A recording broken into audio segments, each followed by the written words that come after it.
All right, it's time for a checkup. As you know, we had a massive failure with decals. And that's almost to be expected when you're using an Alps printer. That printer is almost 30 years old. But it can do that one thing that other printers can't do, and that's print white. And so we made decals. This time, they're not as bad, but we used up all of our supply, and now we've got this. There's our guy. I don't know what the G stands for. I have no idea yet.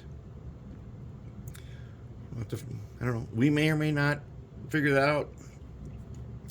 And then I went, since I ran out of decals, I went with the big G on the back. Even though I got a picture I'll show you. It's up on the big screen right now. And then this side, that lettering crapped out on me big time.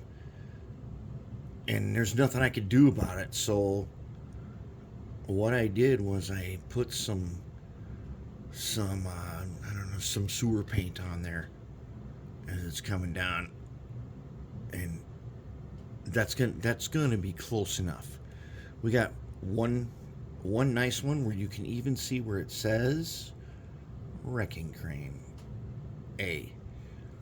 The G on the back, you can still see it if you shine it. You can see where that is. These decals are quite a bit thicker than usual because they're made on an Alps printer, and that's just one pass. A lot of times when I do these, I make multiple passes on there where it prints over it a couple times to make sure it's good to go. But I like where we're at right now, and I'm going to keep it that way. Check that out. Look in there. You see the red knobs? Yeah. That Lake Superior Museum video I looked at, their levers have red knobs on, or have red handles on them, and I know they did a bunch of fancy stuff. Looks like Steam Threshers reunion to me on their crane, but I think this is the way it should have looked before it gets really dirty, which eventually it does, because if it's actual steam, then in that Lake Superior Museum tour, they showed the device back in there, which I said before, that puts oil into the steam. And, you know, here's a steam cylinder right there. And that oil's going to come on. There's going to be oil everywhere. That's why the instructions say these cranes are oily, not sooty. But we do know that one of these cranes, and he's going to be something like that on here. We're going to get to the part where we add it's called a spider that goes under here. Oops. It's called a spider. This is what it looks like. It's what rotates the crane. We won't get the weight package, but take a look over here on the big screen. There's Nevada Northern Crane. Now, as you can see, guess where I got the idea to call it Wrecking Crane A? Yeah, that's pretty much how I did that. They don't even have anything on the back of theirs. They have some grab irons. This one comes with 2 ladders. We're going to put the 2 ladders on. What I have to do now, I see them, okay, you see here, that's a grab iron, and I got a pack of grab irons with this. I'm going to put those couple grab irons on. Maybe this hose, I'm not sure yet. We'll see. And we're going to just goop the outriggers after we put the couplers in. And the reason for that is, if you super glue those outriggers in here, they will cover up the socket for the couplers. And then how would you ever do anything with them? Also, I graphited the inside. I sprayed it, and then I added a little, I used my powder graphite and I makeup brush and everything to make sure this thing is going to turn smooth.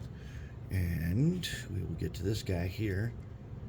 He'll get some more, and it'll be good. And here's the thing that turns the boom up and down. So I take it you must have to use a screwdriver or something, and we'll figure that out when we get to it. But that's where we're at with the crane.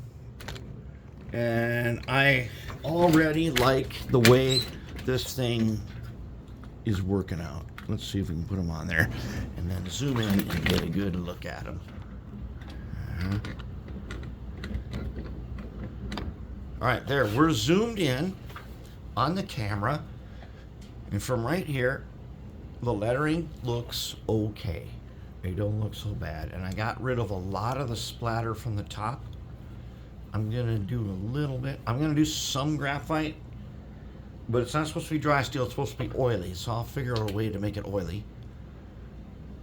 Not too oily, because tentatively we are shooting for a year of about 1920, where this crane is in regular service.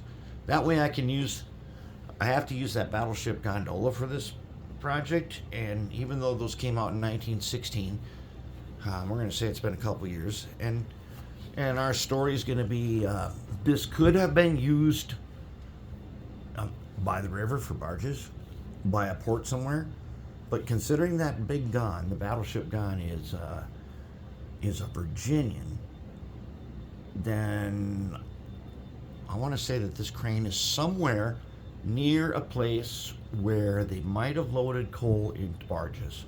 So far, that's our story. But yeah, I like the way that looks. That actually looks pretty good, I'd have to say. Looks pretty decent. So let's get after it.